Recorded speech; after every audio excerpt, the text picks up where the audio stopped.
Bonjour à toutes et à tous. Après 17 ans passés en territoire négatif, la Banque centrale du Japon a décidé de normaliser sa politique monétaire, ramenant son principal taux d'intérêt directeur en territoire positif, ce dernier étant compris entre 0 et 0,1%.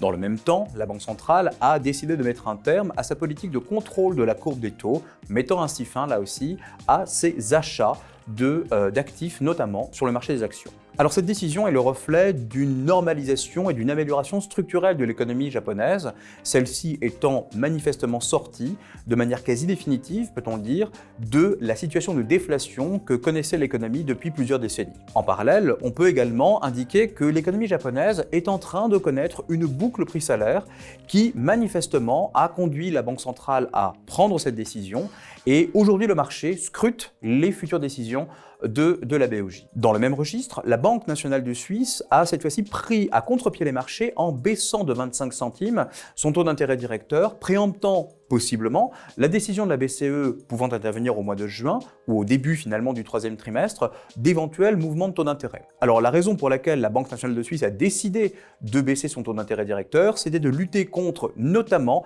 les pressions désinflationnistes liées justement à l'appréciation, on va dire, structurelle de la devise helvétique. Quand on regarde finalement les deux principales banques centrales, à savoir la Fed et la BCE, on attend effectivement des mouvements pour le mois de juin, 25 centimes de baisse de taux, mais la question reste entière, notamment du côté de la Réserve fédérale, compte tenu des publications macroéconomiques. On a aujourd'hui un marché du travail qui continue de créer des emplois, on a une inflation qui se reprend timidement, notamment dans le secteur manufacturier, et on a par ailleurs des indicateurs dans le même secteur manufacturier qui montrent des signes finalement de regain d'activité. Tout ceci pourrait conduire la Fed à décaler dans le temps finalement la première baisse de taux d'intérêt directeur, et celle-ci pourrait effectivement conduire à un peu plus de volatilité sur les marchés financiers. Maintenant, d'un point de vue allocation, on considère que cette hésitation qui continue de perdurer sur les marchés obligataires ne milite pas pour remettre de la duration dans les portefeuilles. Nous restons finalement plutôt à la faveur des maturités courtes, voire même